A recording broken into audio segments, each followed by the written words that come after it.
Hello, hello, hello, and welcome to another episode of the Full Quota Podcast. My name is Mpho and I've got Tim Lace here with me. I'm in Joburg. Tim's in Cape Town. Tim, how are you doing? Refreshed after a gym session. Just finished my gym Nice. session. That is awesome.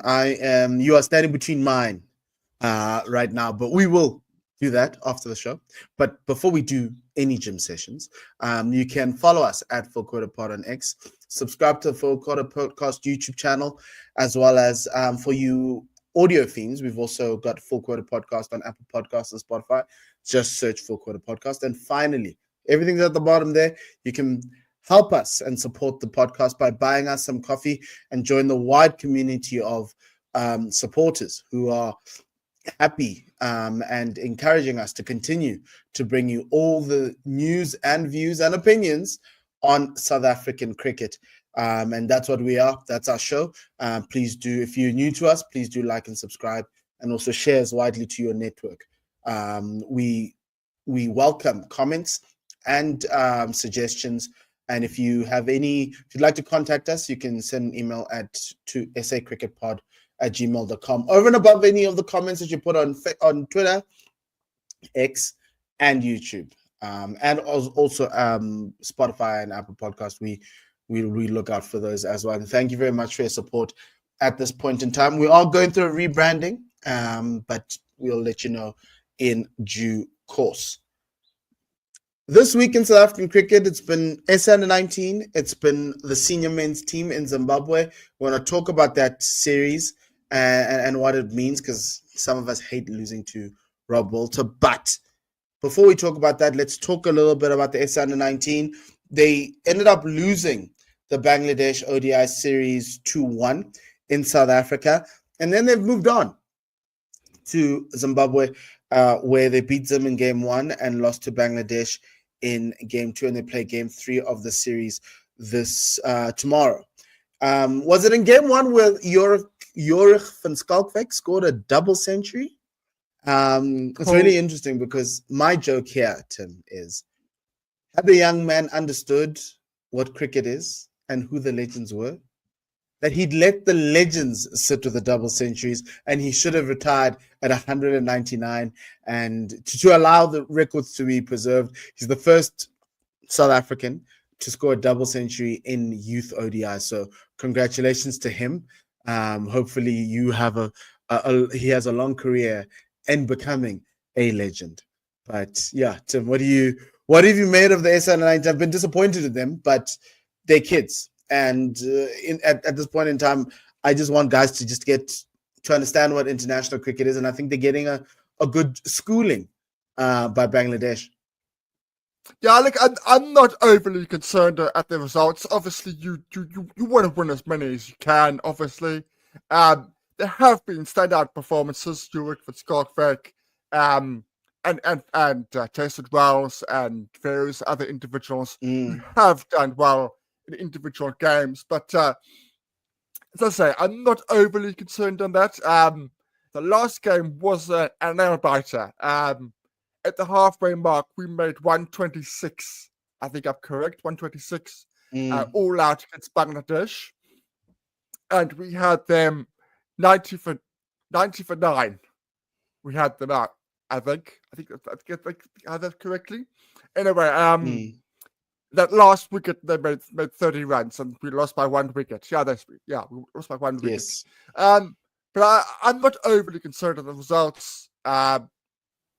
We know Bangladesh at that age, at that level, are very strong. We said before, 5 years ago, they won at the 19 World Cup in South Africa. So they kind of know our conditions. Not overly concerned. I think the cream of the crop of this lot will come through naturally, and they will have good careers. I think there's a lot of talent there, despite the results.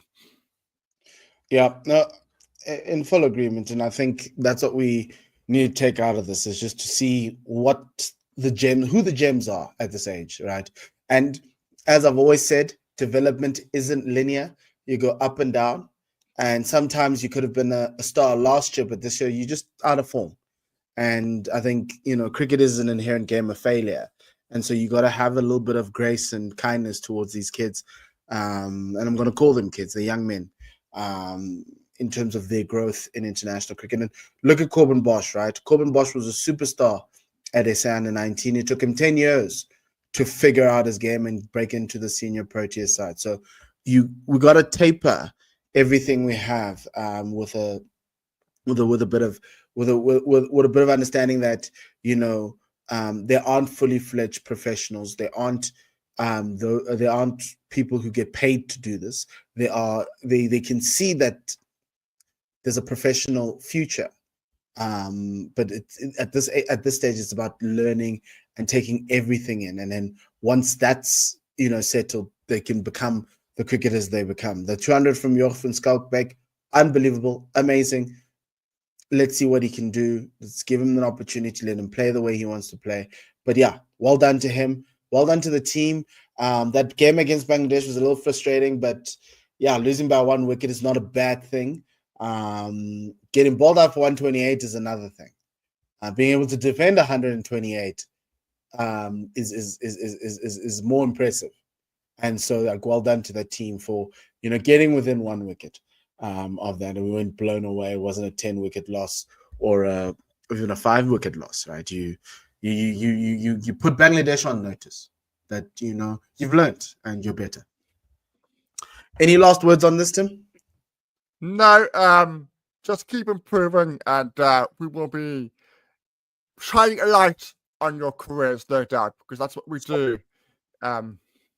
Yeah. Which players are shining now? I know Jorg van Schalkwyk is doing it. Jorg van Schalkwyk is doing that now, and he's put his hand up. Jason Riles is the captain as well. Anybody else in this under-19 side that we need to look at? Somebody who signed for Northwest, Adnan Pulia. I hope I got the pronunciation correctly. Populia. He made 72 in South Africa in this series. He looks like a really good find to me. A really, really good. Oh, is that Mohammed Populia? Mohammed. Yes. Yeah. St. David's boy. He looks a real find to me. There's a reason why he's got a professional contract already. He seems to be a find. Yes, and yeah, product out of the line setup. Very interesting that he's picked up a contract at Northwest already.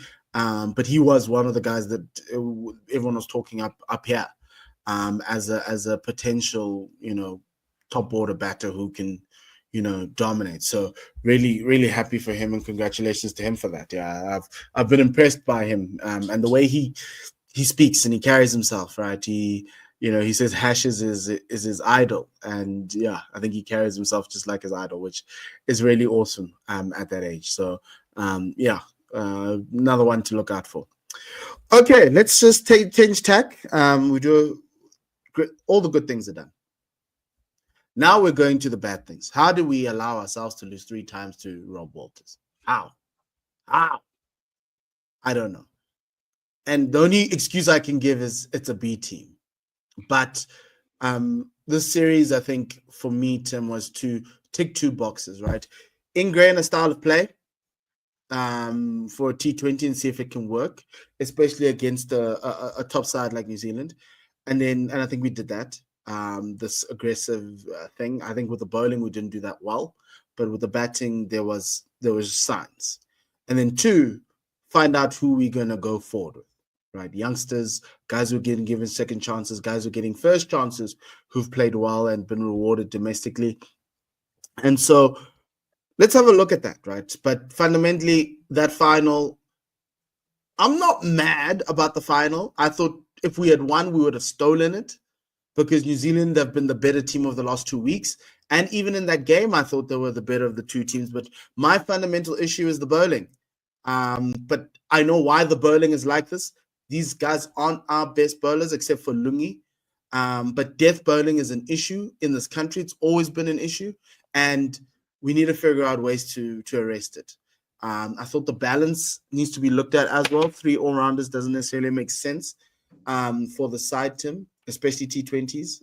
If you assume that you're only going to lose on average 6 wickets. So probably having a Sen or a Linda batting at 9, does that work? Can you just go in for a fast bowler? But that's just me. But outside of that, from a playing perspective, New Zealand outclassed us at every turn. You can call this a B team, but New Zealand came out and they put their foot on our throats, and I'm not happy about that. What do you make of that, Tim? Yeah, 3-0 against somebody who couldn't win a bilateral when he was our national white ball coach does hurt. It really does hurt. I'm not going to shy away from that fact. But again, I think bigger picture is important. I think sometimes coaches use the bigger picture as a deflective mechanism for bad performances. I don't think that's true here. I think the bigger picture is more important.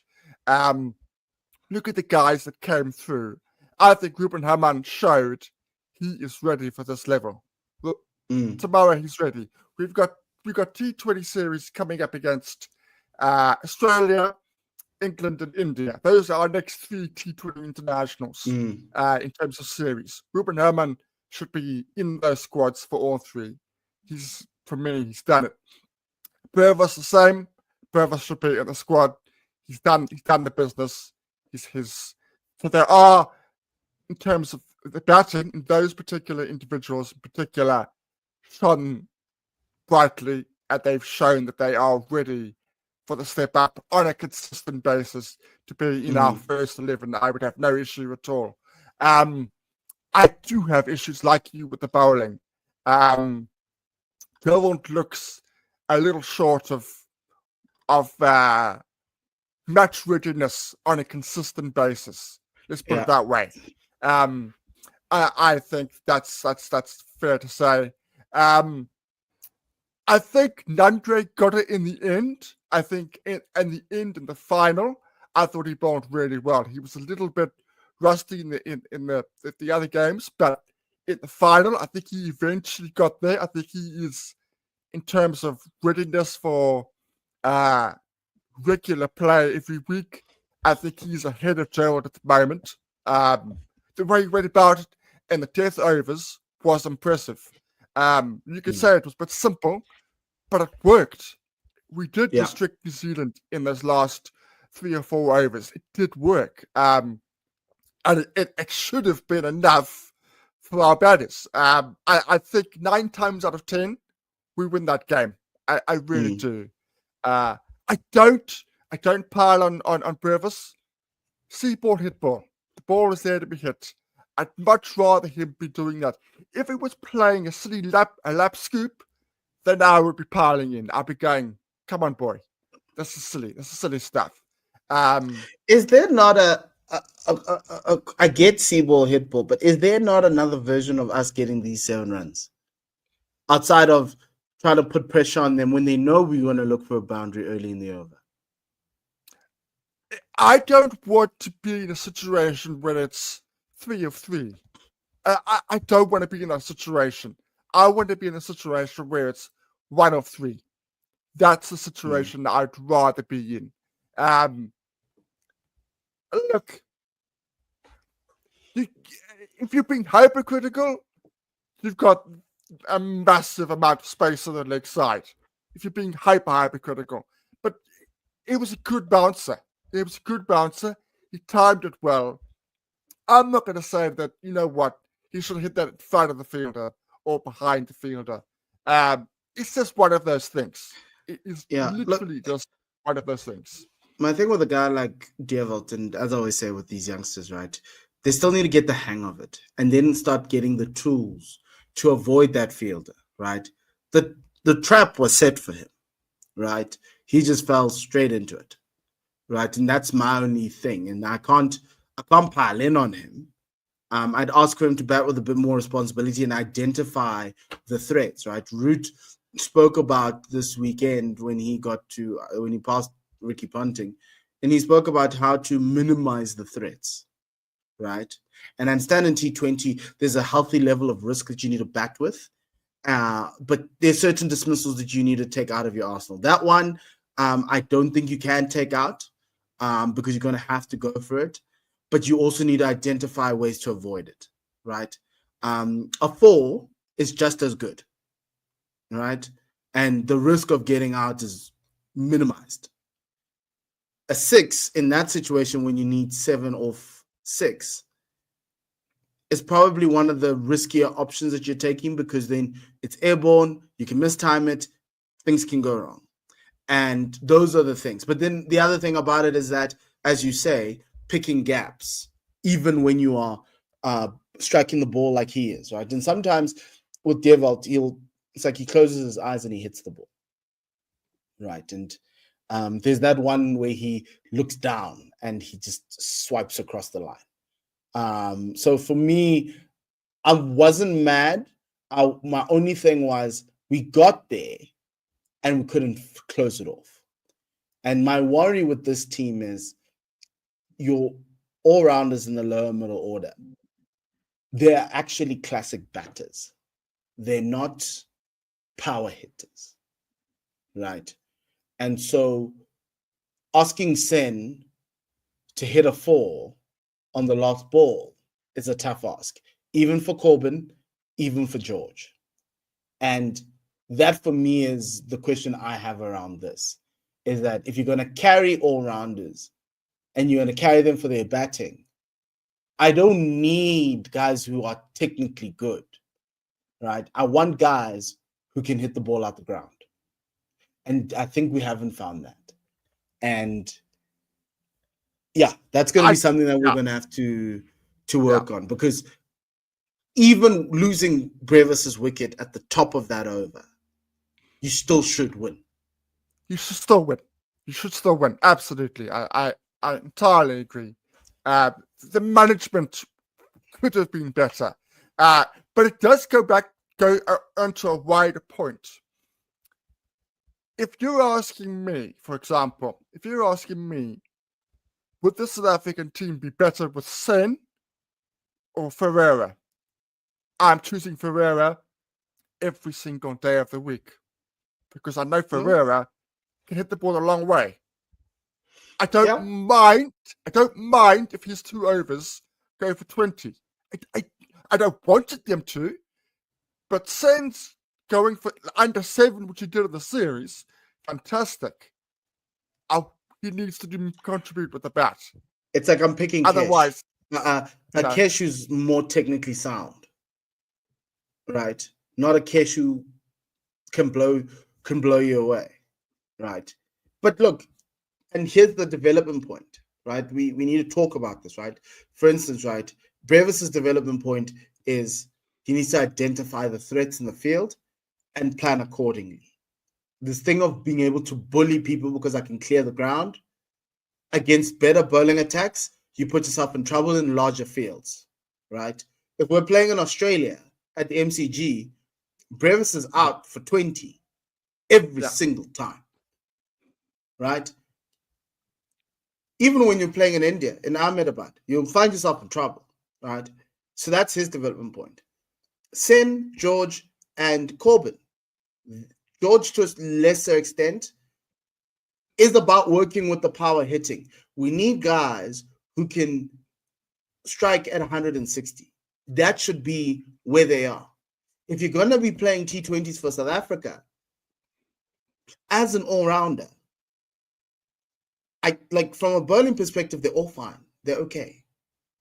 I need you guys to give me power hitting, and I don't know what it's going to do to the rest of their game, 4-day, 1 day, but there has to be some sort of an element of power hitting in there. Be able to see ball and hit ball just like Devalt Brevis. So for me, those are the 2 development points. And I'm now looking in South Africa to be like, who's a power hitter lower down the order that can do a job with the ball? preferably a spinner or even a fast bowler. And there's only one name that comes outside of Donovan Ferreira. Donovan's not a prime. Is not. He can bowl a few overs. To me, Donovan Ferreira is like Aiden Markram, but he can't consistently bat. Bowling wise, I think they're similar, right? All the thing Donovan is the power hitter, right?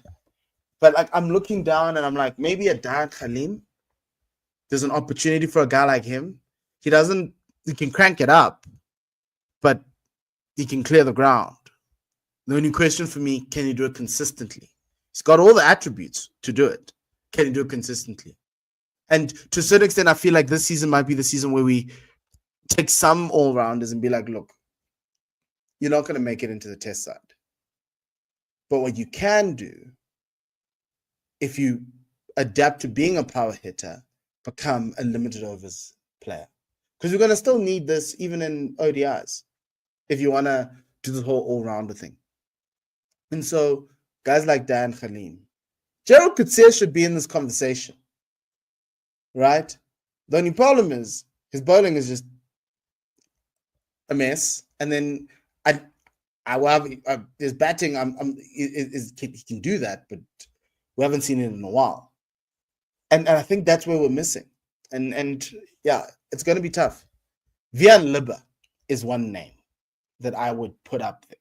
Because, yes, he's technically a top order or middle order batter, but he can strike it at 160. And I'm okay with having him in the side and at least having him there at 6 or 7. And then you push everyone down.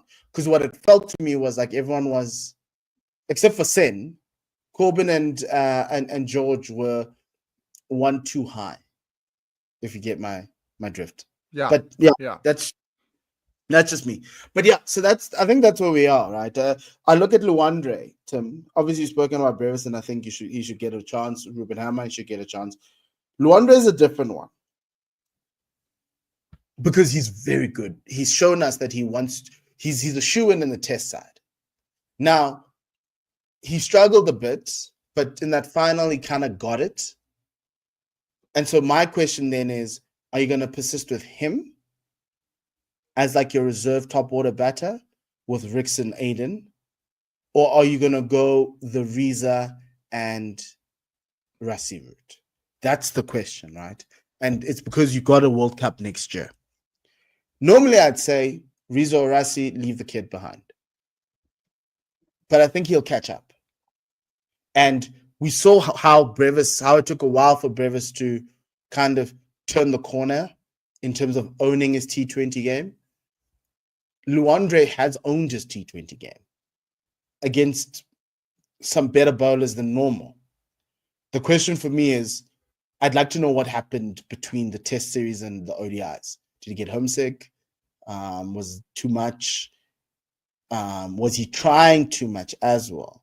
Because then there's that point where he feels as though he's gotten his maiden test century. He feels as though, He feels as though he's got it, and now he can try new things and try different things. And that's the Luandre I think we got for the first 4 games. Trying to figure this out live. And that's what we're going to have to live with Deervalt, Ruben, and Luandre's. A lot of the stuff they're going to fail. They're going to try and fail in front of us. And so for me, I'm still willing to keep him around. May not get as many games, but kind of show the faith in him and see if there's an opportunity for him to put down some big numbers. Yeah, no, I agree entirely with your analysis. I think he definitely did try too hard in this particular series. He tried to impose himself. It was only when he allowed himself to build an innings. You could still build an innings in the T20 game, just with fewer balls, but you are able to do that. And when he did that, he was able to get himself in and then to play with the freedom that he wanted to later on in that final. I think, I said this weeks ago, you can go back into our archives. I said it's going to be a question between Rassi and Reza. Both of them will not go to next year's World Cup. And I think with And I think with Shukri's comments about Riza, you could read it many, many ways. You could read it in a way that he's trying to stoke a fire in Riza and saying, I know you're a class better, but you're not performing. Or you could read it in the way that I think it is. Thank you, but you're not going to be in the next World Cup. That's, you look at their strike rates. Look at their strike rates for this tournament. Riza 108, Rassie 115. That's just simply not good enough.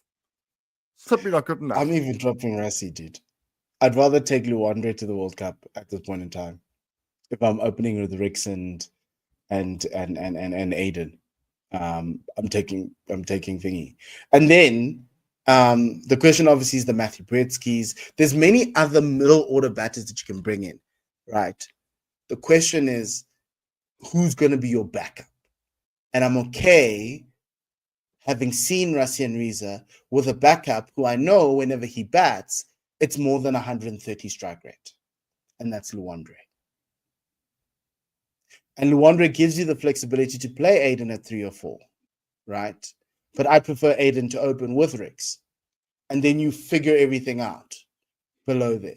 But nobody's put necessarily their hand up. Obviously, Miller comes in. I'd like Miller to bat high and probably at 4. And then you just need to figure out who your number 3 is. Devils will come in at 5. Then you need to figure out a 6 and a thing. And I'm not even averse to having Vian bat at 3. Because in all 3 formats now. Yeah, I wouldn't have a problem. Largely because I know I've watched Vian in SA20 bat around high strike rate batters, and he's not there to just hang around. He's there to move the strike rate, right? Y'all, like, the world doesn't want timber, so I'm out of there. But I think Vian could give you an option, and he's a bowler. He's more than a dibbly dobbler, right? And that's one all-rounder, and then you can carry another batter somewhere along the way, right? So you can give an opportunity to a Bretzky, a Jordan Hanman, I don't know, a Donovan, if you want to give a Donovan, a Tristan. Tristan comes in, maybe Tristan bats a 3. So you go Aiden, Rix, Tristan, David Miller, Devil Brevis as your top 5. You're just throwing in power-packed batters. Your number 6 could be a Ruben Hellman, right? Or you can jig it around and have Ruben Hellman in there, and you have Miller at 5 and Devil Brevis at 6, right? I just want David Miller to have enough balls. It's my argument with AB de Villiers the entire time. And well done, AB, on the hundreds that you just keep on scoring against men with beer bellies. But yeah, that's how I see this T20 setup going.